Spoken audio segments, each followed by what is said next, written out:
The Rakghoul event should be coming up in about 2 weeks, and this is one plague that we can fight with actual blasters, which sounds kind of nice right now. So we're going to talk about that tonight and more on this episode of the Escape Podcast for Star Wars: The Old Republic. Our broadcast astromech today is EPC 332, and playing alongside me is Seema. Hi, Seema. How's it going? Hey, Max, it's actually going really well. I'm surviving, which is a good thing. All my family's surviving. All my friends are surviving, so it's good. Good. But as in the world of SWTOR, we just got out of Duxon from our ops night, which we had a really successful run. We did run into one thing where there's one boss fight where you run through a bunch of mobs and then you have to open a door. Well, the door wasn't clickable, so we had to do that fight over again from the beginning. But right. The second time it worked fine, so I don't know what that issue is at all. But anyway, we did make it through the whole thing, and it was the first time that one of our members, Than, got to see Apex Predator, which is the last boss in there, so that was cool.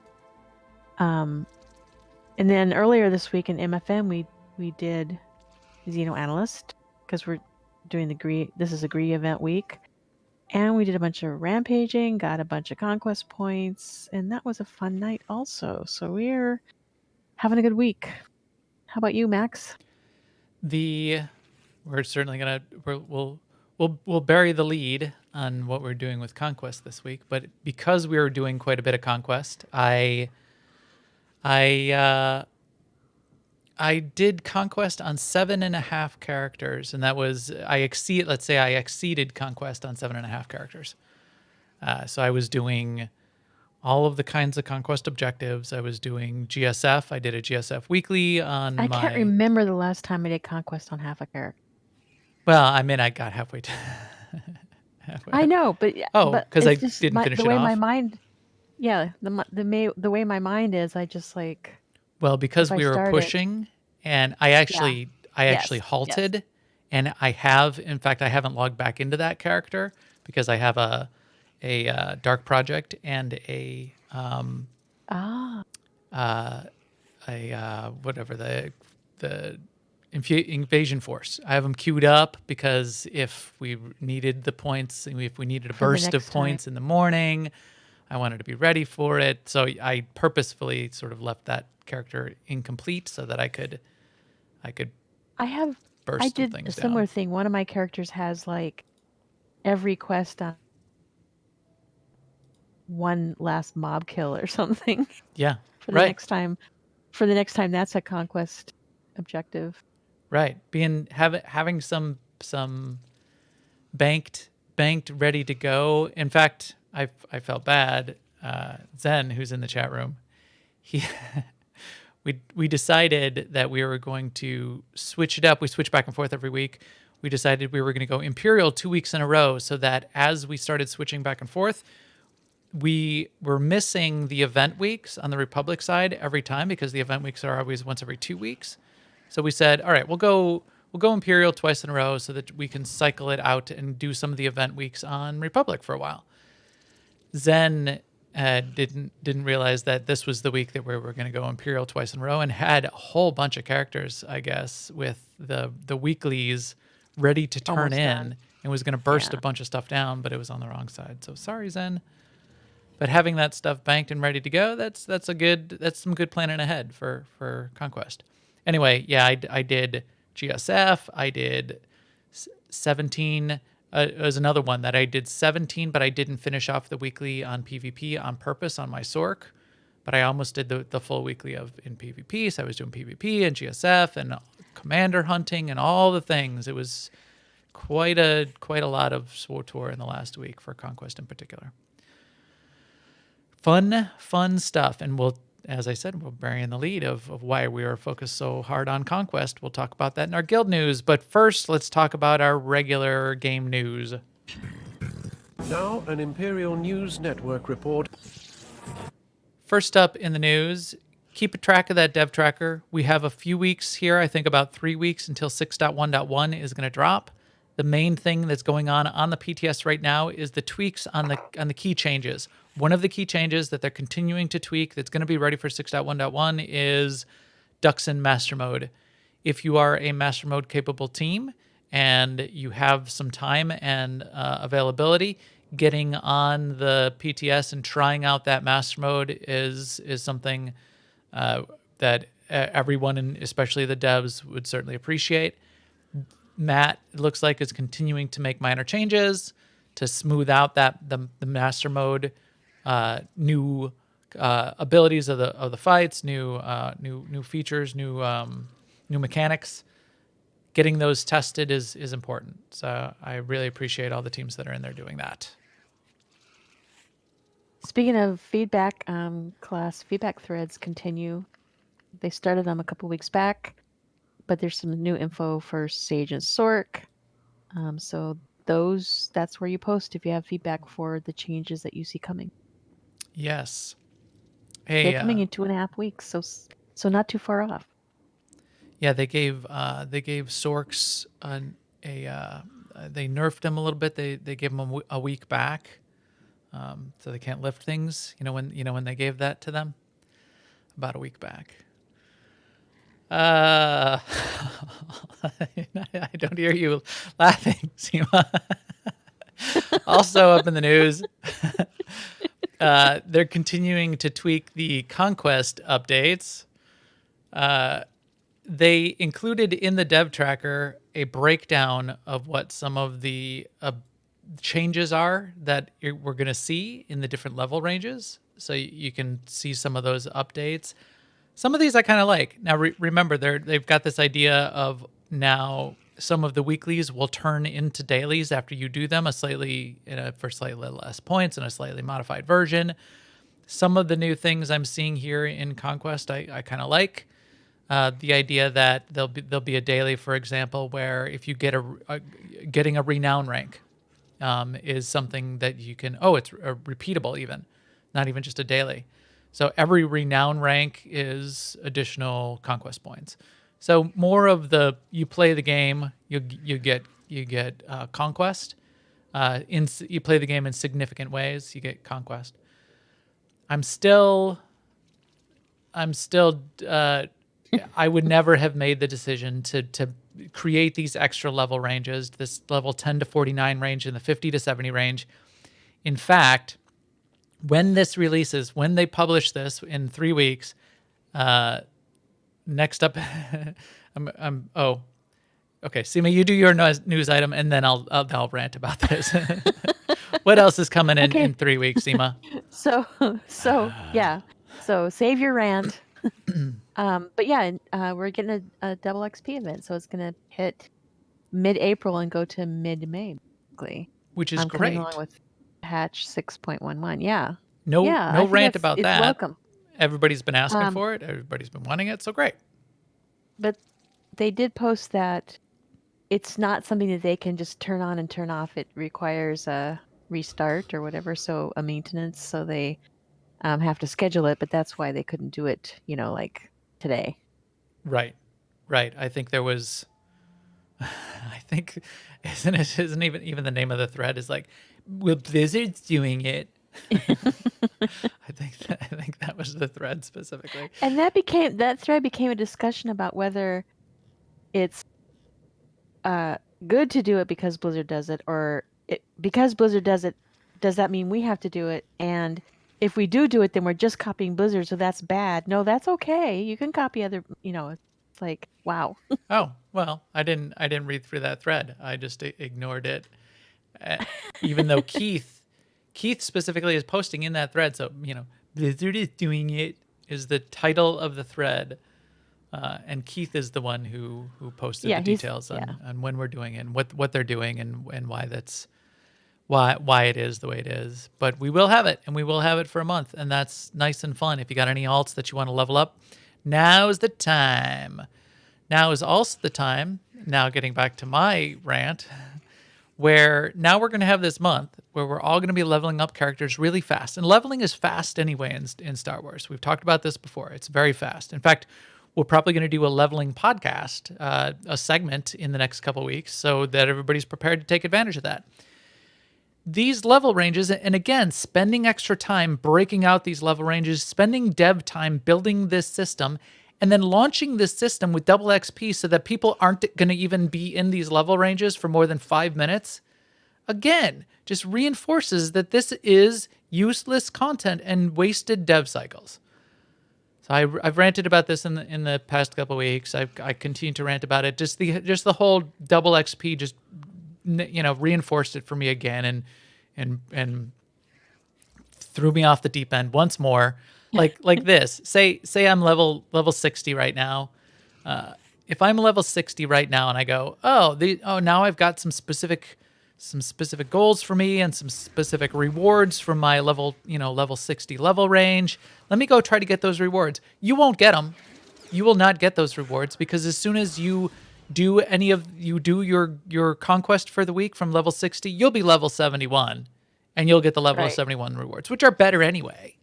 But it's useless. Maybe if you roll a new character and you do conquest on that new character, then you will not be level 71 by I mean, end. maybe if you're a brand new player, it was somehow confusing to get an SRM as a reward when you didn't know what it was, and they're thinking, well, let's just give them stuff that they would have already come across in the game and they know what it is, but that seems tenuous anyway. Yeah, that even seems tenuous. And then the 2 level ranges are even worse then. I mean, if they just wanted to say, let's make like an end game range, and anybody who's not end game, let's make it more reasonable. The kind of things, maybe give them some things that help them level up. Maybe give them a bunch of XP boosts every time you hit conquest before your 71 and Dan plus. even posted, I think it was Dan that saying that we hear people talking about the crafters that they do want the SRMs, and so because they won't be getting them at these lower ranges, they're going to increase the amount you get at max range. So now I'm very confused. Yeah. So obviously it wasn't just to reduce the. I mean, one of the points of speculation was, they just want less strategic resource matrices coming out, so they're just making it so low level characters can get them. I guess not. So that that's not why they did it. Apparently, I mean, it's been so long since I was a new player that I don't know what I wouldn't find useful, I guess, at those levels. So I don't get I don't get it. Anyway. Right. We don't get it. And again, maybe there is something to get and I'm not getting. Right. Maybe because if you're free to play, you level more slowly, you don't have any boosts, you don't do any of the things that and you don't know how to do any of the things that will level you up. Maybe you're just hanging around on Dromacos and shooting shooting Republic or shooting Revenites over and over again. And it seems like so you're staying level 20 for a year. Maybe that this is useful to you. Otherwise, yeah, I still don't get it. Anyway, enough of that. I keep ranting about that, but I don't care. Guild and community news. Why don't you kick us off, Seema, with the lead that we buried? What is our guild news of the week? One of the reasons we were so focused on Conquest last week is that we were going for conquering a planet, which we succeeded at. We are now conquerors of Nar Shaddaa. Conquerors of Nar Shaddaa. Yes, we are. Look at our titles there above our heads. And that's kind of a hard decision to make, right? Because at the beginning of the week, you don't really know whether you have a chance, and it's hard to pick which planet, and a lot of things have to go right. But apparently we picked a planet that worked for us, because you have to pick small, medium, large, and you have to think about where the mega guilds are going to hit. And so I did not participating in picking the planet because I would have picked the wrong planet. So it's good that I didn't. And then everybody really, really kicked in, and we won Nar Shaddaa by a pretty healthy, like 2.7 million margin. So yeah, we were we were over 10, and the next one down was over 7, almost 8. But we So that's 3 planets for us now. Right. Quesh Balmora? Is that the other one? Yeah, Balmora. Yes. And Yes. and Balmora. Nar Shaddaa. Yeah. We had a little party on Tuesday night as part of our mandatory fun night. This was part of the group that was there. We took a couple pictures. We had some Republic and some Imperials there. We went to Nar Shaddaa so we could sport our Conquerors of Nar Shaddaa. Oh, you know what I haven't taken a screenshot of is when you go to Nar Shaddaa and it says, "This planet was conquered by Leia Yeah. Est." I gotta get a screenshot of that. I saw Zen put that out on Twitter. We took a picture. Yeah, here we took a screenshot of us all on the back of the golden hut that's in the middle of the promenade. If you didn't know, you can climb up on that and have fun up there. This was fun. It was a challenge. We all rose to the challenge, and I'm really proud of what we did there. So great work, great job, fun stuff. Mandatory fun night, as I said, is we switched. So we did 2 weeks in a row of Imperial. So this week that we're in right now is a Republic week, and it's the Gree week. Next week is going to be Imperial. It will be a non-event week, and the week after that will be Rakghoul, and it'll be Republic week. So now we've switched it so that the Republic side will get to participate in some of those events. All of us have characters on both sides. And we rotate back and forth every single week. But it was just nice to do that double Imperial week. So now we'll do some of that Republic side event stuff for a while. And now everything's backwards. It's like I went to do a daily mission on Ilum, the Gree mission, and I kept ending up in the wrong spot because I would like veer off to the right when to get where I was going. I needed to veer to the left because I was coming from a different point. Right. I didn't realize I had like worn a rut in Ilum to go to where I go. Mm-hmm. You had a shout out here, Seema. I do. So one of the things I thought about this week and gave myself some time to think about was how to spend tech fragments, because I've been stuck on 10,000 for a while. And when I think about it is right before ops, right? Or right before MFN, and I don't have time to like go buy something. And I decided that when I'm, as a long-term goal, I'm going to acquire the sets for each of my characters that I play fairly regularly. So I decided to do my Scoundrel. And I'm in the Theory Crafter Discord and in the Sage and the Mercenary, but not in Scoundrel. And I was like, I don't want to like add another. I didn't want to. So I just Googled it. Like, what are the best tacticals and sets for Scoundrel Healing?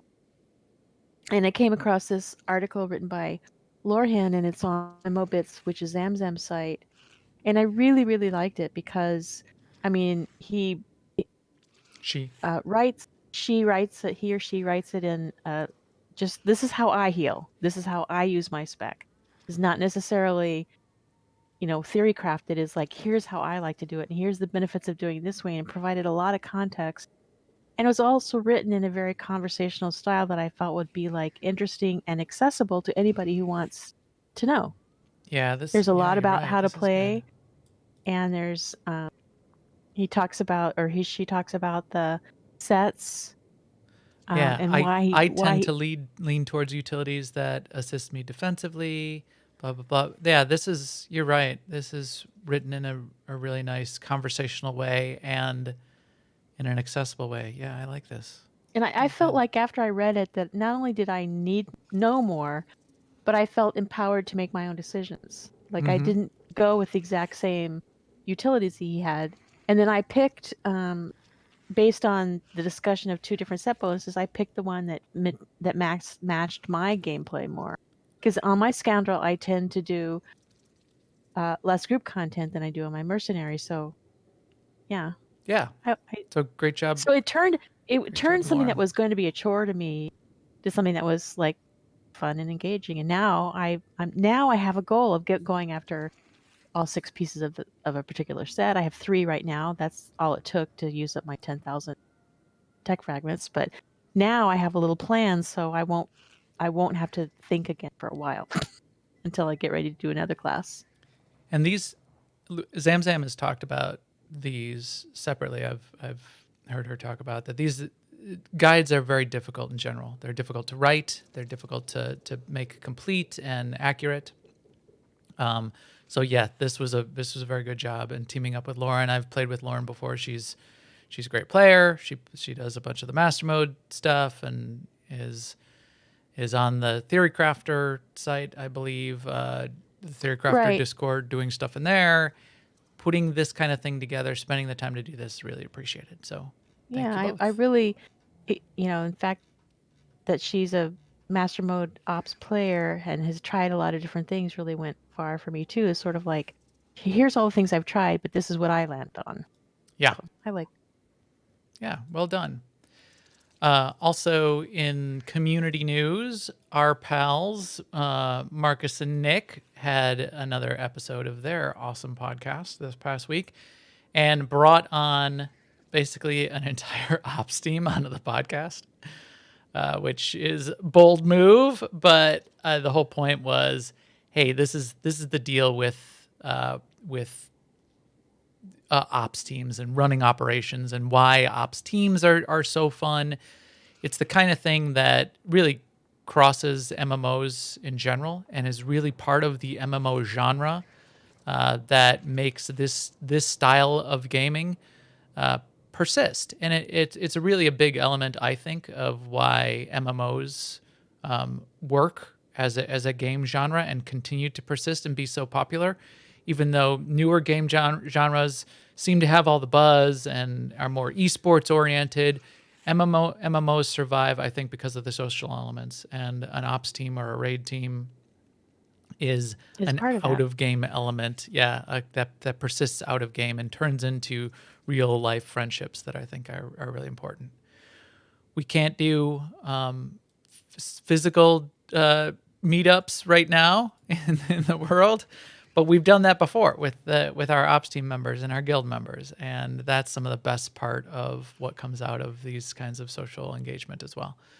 So check out Working Class Nerds' latest podcast. You can find that on YouTube and their website, Working Class Nerds WordPress. Just look up Working Class Nerds on the interwebs. You'll find them. And great job, Marcus and Nick, as always, as well. Shout out to the chat room. You guys are great, helping us out for sure in getting things kicked off, keeping us straight, giving us the answers behind the scenes here. So when it sounds like we know what we're talking about, it's all due to the chat room. So thank you very much. And with that, as you can see here, and as we talked about in the intro, let's talk a little bit about the Rakghouls. If you are infected with the Rakghoul plague, please arrange for your immediate incineration. Fresh Rakghoul meat? I mean, I hope not. I hope you don't, you know. All right, we all have pandemic, galacdemics on our minds lately for whatever random reason.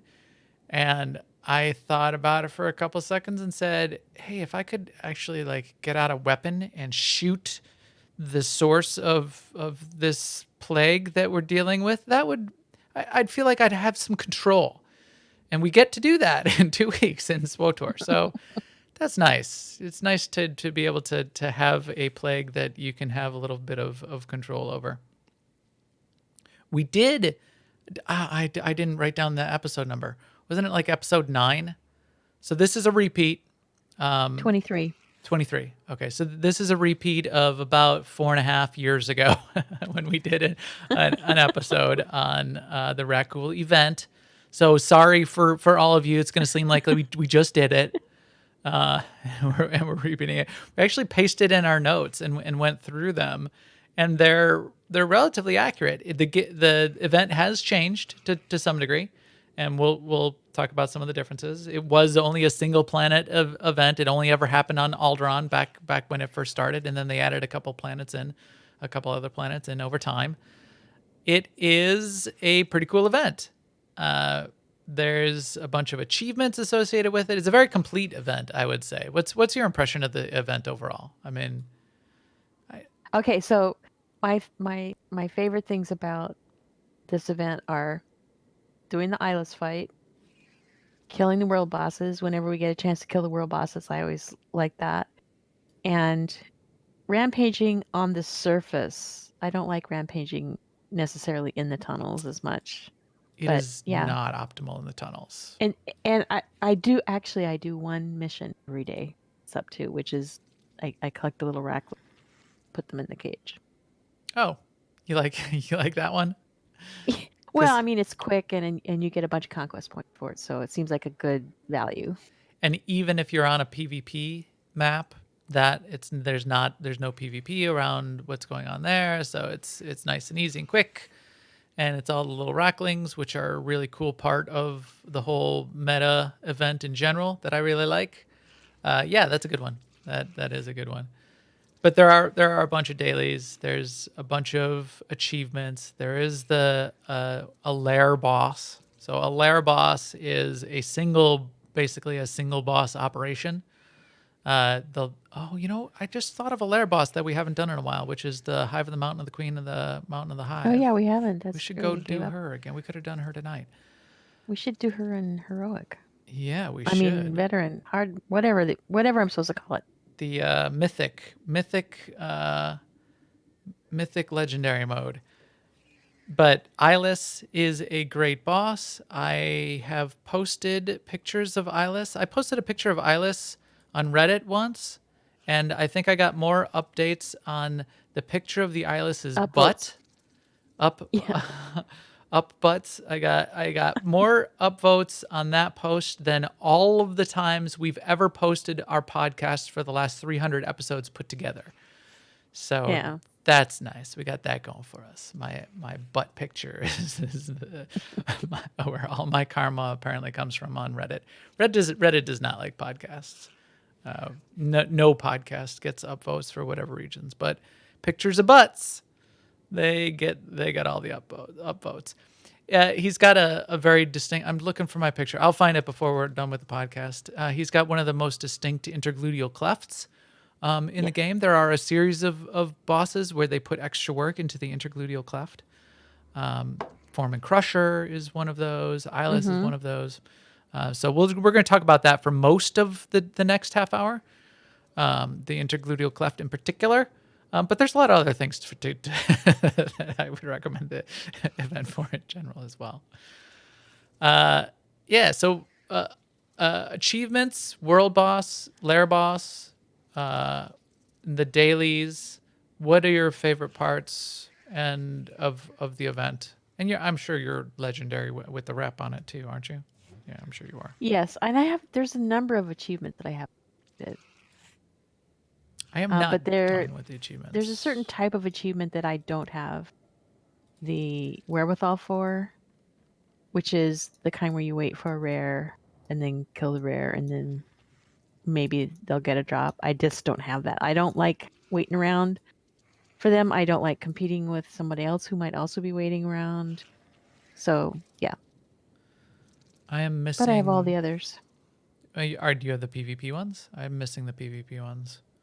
I'm missing the PvP ones. I did not. That is a good guess. Oh, I'm 93 of 100 on infectious personality, where you got to infect other players. I missed out on the PvP ones. There's a couple times you can get a big group going, even from time to time when the event starts. You go into the PvP map, and people will big battles will break out. I should have jumped in one of them way back in the day. It only takes 100 kills of players, but you have to kill players down in the tunnels. We should spin up an event and get everybody that achievement. Get two groups going back and forth, because it's kind of fun if it's big groups going back and forth and fighting down there. The pet achievements. I don't know why these are not checked off, because I have. Oh, you have to defeat the tunnel lurker with the X. Right. Like there's one for actually just getting haven't all the bothered. racks, which you have to. I have the Camp plague the tooth lurker. sleen. Why is this one not checked off? I'm almost positive I have a plague tooth sleen. Yeah, there. One of the Racklings is a rare drop off of the Eyeless. Eyeless, and that's the one I don't have. I don't know which one it is. It's one of these for maybe it's the symbiote, fungal, symbiote, irradiated, and contaminated. Let's see which I can just check which ones I have. And then the pale Rackling you can get off of a little bit rare version of the elites that spawn on the surface. It doesn't take too long to get as you're walking. Say the event's on Alderaan. It won't be on Alderaan next time because it was just on Alderaan. But if the event was on Alderaan, as soon as you come out of the spaceport, the Racklings just spawn and sort of randomly and will come attack you. Every once in a while, one of them will be an elite, and the elite has a chance of dropping the pale Rackling, and they're pretty easy to get. I think you can even buy them from other players. I think so too. Tunnel Lurker drops the Crimson. No, where does the Crimson drop from? I think the Crimson might drop from the Tunnel Lurker. Midnight, as the chat room is talking about, drops from Kaon Under Siege only during the event. There's from the bonus boss in Kaon and Lost Island. Yeah, Kaon drops the Midnight Rackling, and you got to do the bonus boss.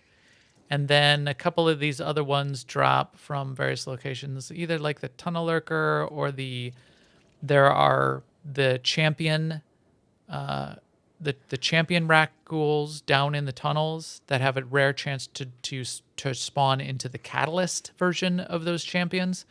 They drop various versions of these. And then there's one that only drops rarely from the eyeless. And when it drops from the eyeless, you're usually with a group, and all 8 or 16 people will want it. So they'll all roll on it, and 5 years later, you won't have it. So there you go. Yeah, what's with the Plague Tooth Slain? Did I never bother to roll on it? We've seen it drop 100 times. That one's the Plague Horn Reek. These aren't Racklings, but these are extra little pets. The Reek, the Plague Shard Lilac, the Plague Tooth Slain. Those drop off the world bosses. And those world bosses, you can just wait and switch maps. The respawn rate is relatively fine throughout the week. You could get a group together and make sure everybody gets those pets. And then the Plague Tail Kowakian Monkey Lizard, you have to buy off of Geelvik, the vendor that spawns during the event down in the tunnels. And you need to use, so there are a few things that you can buy off of that vendor. You need special currency to do those, and that currency drops off of all of these places as well. So you'll have to look up specifically if you want that currency or that pet or the mount. There are a couple infected mounts, a couple infected pets like, or maybe just the one infected pet, which is the plague Kowakian Monkey Lizard. And another favorite of mine is some infected customizations for a couple of the companions that you can get that turn your companion into an infected version of the companion that they're all messed up with the plague, which I like and is really cool too. Outside of the achievements, so why don't you talk a little bit about you started talking about them, the dailies, because I think the dailies are a fun and important part, especially if you want to be getting the rep. Yeah, if you're working on the rep, the dailies are good for that. There's a number of them. My problem is that I don't need the rep, so I haven't done the conquest objective is not to do the weekly or any type of weekly. It's just to do one quest each day. So that's why I do the one easy quest every day. I have done these quests so many times in the past that it doesn't appeal to me to go and do them again, but they are definitely there. And there's one where you scan things from the ceiling. There's kill quests. It's actually really good for leveling too, because the Rakghoul tunnels were one of the first places where BioWare tried any kind of sort of early level syncing. So if you go Yeah, in that's a there good at point. 25, the mobs that you spawn when you do activities that spawn mobs will be level 25. You got to be careful though, because if level 75 nearby is spawning mobs, they'll be level 75. Yeah, so don't if you're not in a group, or even if you're in a group, Be if careful. if you're in a group, have the lowest level person shoot the mob first. So there'll be like one Rakghoul standing in the middle of the tunnel.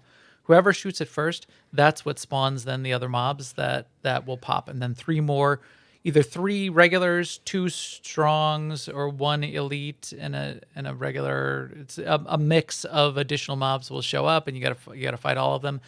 Those show up at your level range. So if you're following around and you've got like there's a level 75 player down there in the tunnels and you feel like, you want to help them out and you're level 25, don't, because you'll shoot the one of them and then they'll come and punch you in the face and you'll be dead. So don't do that. I think if you're in a group with a level 75, it will always spawn. I don't think it They matters will who hits spawn it. at level 75. They spawn at the But highest. we could like have a fight. Yeah, we will. So just be careful. Just be careful with it. But yeah, you want to do those dailies to get your rep going. As soon as you start to get some rep, you do need, I think, what we have a note here somewhere to do the eyelist. I think you need to get the eyelist mission. You need to be at a certain rep level. I think like friendly Something or something low, yeah. newcomer or friendly. But I think you could You still can get get in in there. and Yeah. yeah, you can definitely get in and you can kill him. It's just to do the quest. You need a low Outsider rep to do first. eyelist, newcomer to get the relics, and hero to get the weapons. And I think some of the cool armor. And I really like the armor. Now that I mention it, do I even have do I have a set here for it on my customization? The armor, the Rakghoul armor set is the black with the green glowing pieces on it. It's a pretty cool armor set if you want to get that down in the tunnels as well. The relics, let's talk about those for a second. As you're doing the event, either getting infected by people on the fleet or getting infected by Rakghouls on the planets or down in the tunnels or getting infected by the world bosses in particular and the eyeless in particular, if you have a vaccine, that will, for the most part, protect you from that plague. If you don't have the vaccine, you'll get infected, and the infection has multiple stages, and in the final stage, you'll die. You explode. And when you explode, you have the chance of infecting other people, and there's a whole bunch of achievements associated with infecting people, and so you want to be blowing up at various times. The relic that you can start to buy when you're a newcomer and above, there's, I think, 3 level ranges of the relic, so you can use it even when you can get a version for low level, you get a version for high level. It's a clickable relic, and when you click it, it makes you immune, and you can click it over and over and over again. This is an important tool during the world boss fights in particular, because each of the 3 world bosses for whichever event week you're fighting them on have an ability which will remove the immunity of the Rakghoul, either the relic or the stem that you use to give yourself immunity, whatever it's called. The antidote. There's a The word for Rakghoul it. vaccine. Vaccine. Wish we had vaccines right now for another Yes. kind of plague that I was just thinking of. If you have the vaccine on or you've clicked your relic, the world boss it does a knockback, and if you're within 25 meters of the world boss, it will knock your vaccine off, and you need to reapply the vaccine, because if you don't, then you get infected, and especially you'll just get stunned throughout the fight, but because of the plague, because of being infected. You can carry a stack of vaccines with you during that world boss fight, or you get the relic and you just click on the relic every time. You just put it on your hotbar and you click it. So the relic's kind of useful. The other thing you'll find that you do, which I have done, and in fact, I think if I went to my stronghold right now, I've got a collection of about a dozen relics sitting in my legacy storage. 'Cause I Yeah, me too. forget that I have it, and then get down in the tunnels, and I didn't bring vaccines, and I buy another relic every time I'm down. They're cheap, so you could just buy a whole bunch of them. They're like 5K credits. Yeah. So, but you can also buy. I also have stacks of vaccine. I like to have extra vaccine on hand to give out to people in the operation when we're going to do the eyeless in particular, because we don't want people being stunned while you're doing eyeless, because there's mechanics down there that will kill you too. Right. And in the eyeless, you only need one vaccine. He's not going Right. to remove it. It's just the world bosses that would periodically remove. So while I try to real quick again look up my pictures of the eyeless, why don't you tell us about the eyeless, Seema? So the eyeless fight, like Max said, is a hilarious. There is some trash leading up to it, though. You do have to kill a bunch of Rakghouls, and one super annoying thing about Rakghouls is they do have an attack that stuns you, which it's never fun to be stunned, but the animation is particularly distasteful because they jump on your face and they kind of hug your face while you're stunned. So that trash does that.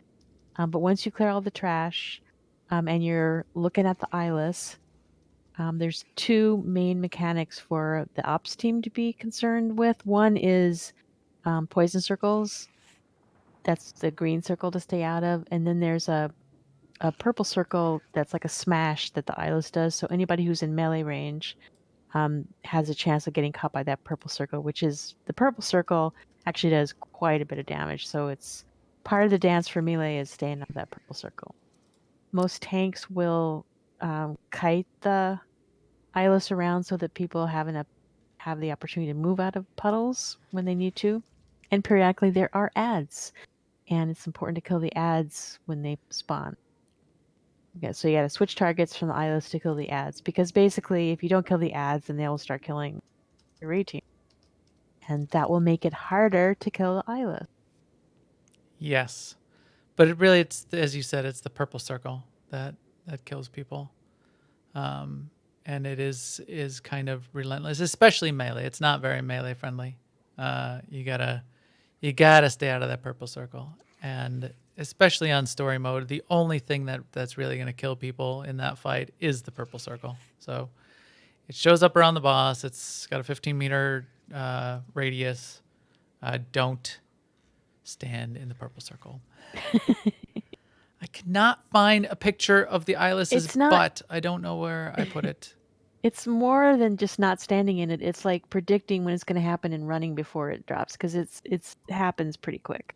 It's on a timer, so yeah. you can see him casting it too. Once you fight it a couple times, you can. Yeah, it's got a cast bar too.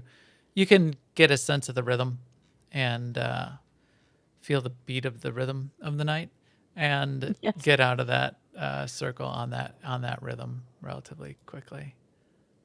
Is this a good But picture? you want to kill the eyeless because that is where you get there's 2 or 3 different currencies for this event. So one of them drops only from, and one of them you will need for something we're going to talk about in a second, which is Dr. Loken, how to get him as a companion.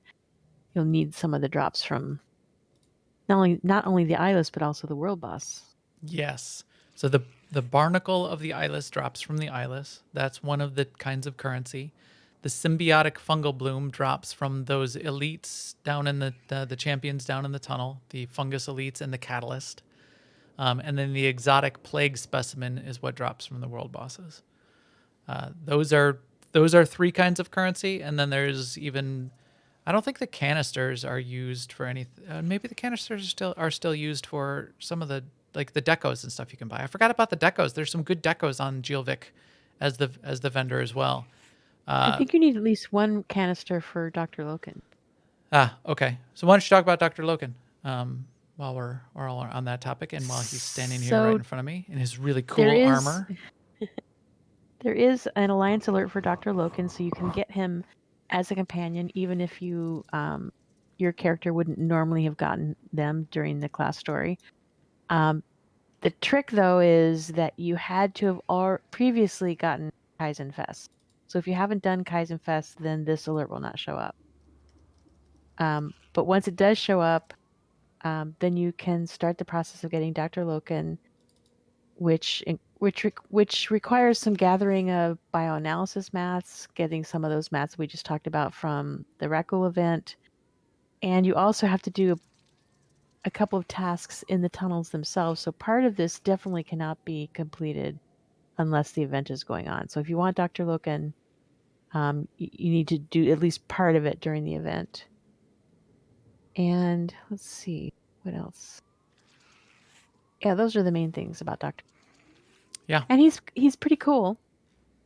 I don't play with him regularly, but we were playing around with him before during pre-show, and it is a cool feature that when he gets into combat he turns into a Rakghoul, so you get your own personal life-size Rakghoul. Yeah. I mean, So we all have like Rakghoul pets, but that's part of his stories. He's a scientist that was studying yes, the Rakghouls. In fact, here, let me send him in there. Oh, there. He just blasted. Did you see that? He blasted into his Rakghoul form. yeah, I did. That's Now that's like a bunch of Rakghouls down there fighting each other. Yeah. And he's And got two of them are our Rakghoul Rakghouls. abilities when he's fighting too. So you can read his ability names. Like here's his tank abilities. One is called Overhead Claw Slam. His taunt is called Taunting Regurgitation. So yeah, it's pretty. He's pretty cool. He's got a good story, and I was just noticing, which I really had never noticed before. He's got some really good armor. I kind of wish I had that armor set on some of my healers. I really like the animated lights. Does anyone in the chat room know if you can get Loken's armor set somehow, some way? I would really like to get it at some point. Yeah, so cool. You do need the event, though, as Zima said, to finish off the things you need to do to get Loken. So do not miss this opportunity. Comes once in a lifetime, or once every 8 weeks or so. Here's a picture of Foreman Crusher's butt. I can't find a picture of the Eyeless's butt, but here's a picture of Foreman Crusher's butt, and it's quite similar in geometry. So there you go. I think 100 upvotes right there. I think this picture I sent every time To Brian.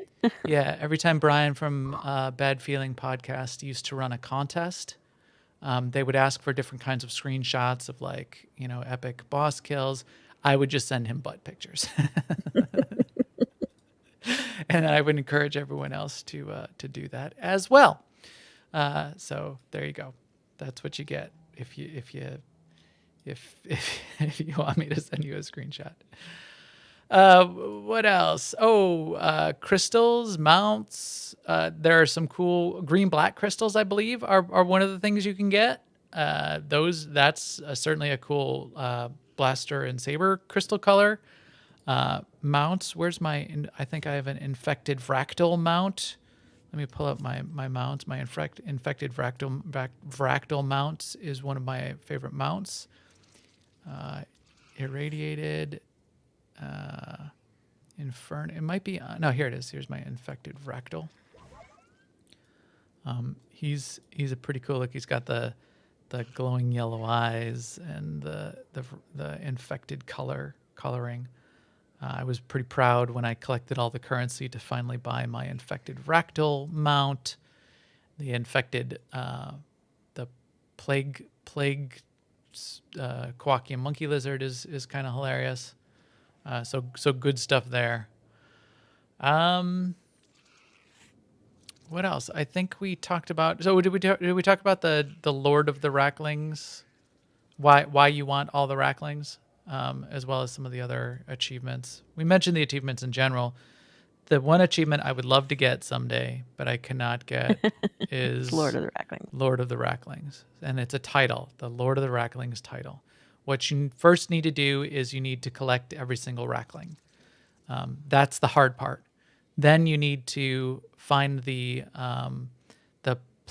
tunnel lurker, which is almost like a open world kind of mini world boss. You can't maybe if you're super elite you could solo it, but I can solo lots of things in the game, and I still can't solo the tunnel lurker.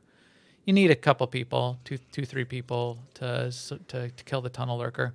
You need to kill the tunnel lurker then with each of the 7 Racklings out as your pet while you're killing the tunnel lurker. And then after you kill the tunnel lurker with all of the possible Rackling pets, then you get the title of Lord of the Racklings. But as I recommend, if you're trying to do that, to put your pet on a button, because random things make a pet despawn. I don't know what all the things are that make a pet despawn, but you don't want to hunt for the tunnel lurker for 20 minutes and then kill him and realize that you didn't have your pet out. Right.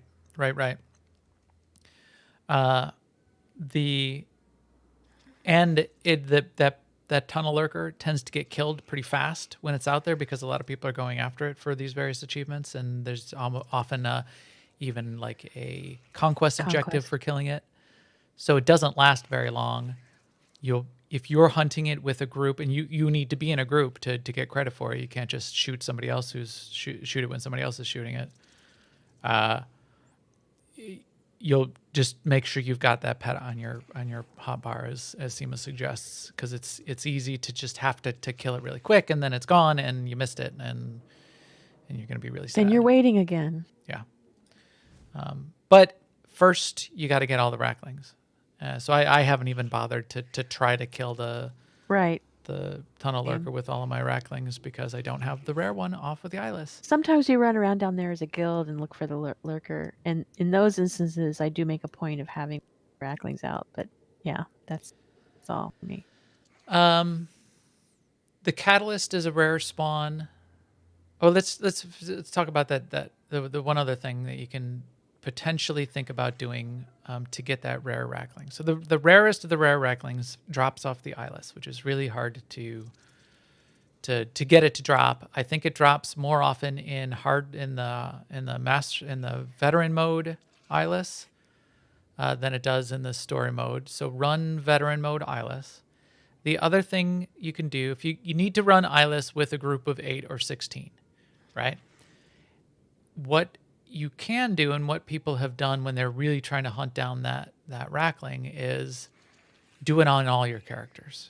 So you're gonna get locked out.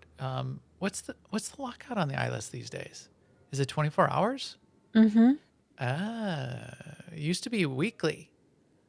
So if it's 24 hours now, It must be 24 hours though, because isn't everything? That's the new deal, right? So maybe if you're on the planet where the event is happening, or you're down in maybe you need to be down in the tunnels for the general chat to be the right general chat. Groups will be forming up to do the eyeless relatively often. So you need to be in a group anyway. Watch for that group forming up, jump in the group, go kill the eyeless, and look for the Rackling. Then do it on every single one of your characters every single day while the event is going on. And maybe you'll have a better chance of maybe someday getting the Rackling. I don't do that. I kill it a couple times when the event comes around. And as I said, I rarely see it drop, let alone have a chance to roll on it. It's just a difficult one. We said the Midnight Rackling you got to get from Kaon Under Siege. The bonus boss on Kaon Under Siege, that's a good one. Codex entries. I have a note in here about codex entries. There's 5 or so codex entries apparently. Zen, our officer and friend in the guild, once he starts his codex cast, you'll be able to hear all about those. I am not going to read them tonight. Zen will have to do a codex cast all about the Rakghoul codex entries. He is a master of ensuring everyone reads all the codex entries. Anything else, Seema? I think we've covered most of the things, not necessarily in any cohesive order, but in the chat room, Butter Cadillac says that gear set is from Tor Fashion. He says it's called the Hazardous Physician set, and you can apparently get it from the bounty supply vendor. Okay. Some of those vendors, the bounty supply vendor, may be available on Nar Shaddaa, I believe. there's a corner of Nar Shaddaa on the promenade where some of those event vendors show up on weeks when the events are not there. Yes. I don't know if Jilvik is there. He's the little I don't Jawa. think Jilvik is, but I know I've bought the relic there before. Well, that's interesting. So maybe we'll go there while we're wrapping up here. But yeah, there's also the achievement for we sort of glossed over for infecting people. The tip usually for doing those kinds of infections is to go to the fleet, where if you quick travel to the fleet, then the point at which you quick traveled in is a spot where usually there's a ton of people grouped up. That's not a bad spot to be going and hanging out in if you want to try to infect people. The other trick, that's also a good place to get infected. So if you die, the infection goes away. That's a good place to go get infected. And then the other trick I like to do is to go to the GTN, where a bunch of people are grouped up there, and infect people. An annoying place to infect people is in PvP matches, because if they forgot to they have their vaccine. Most PvPers know to have their vaccine or their relic, but then having the infection while you're PvPing is not fun. But that's a place where you can sometimes get people.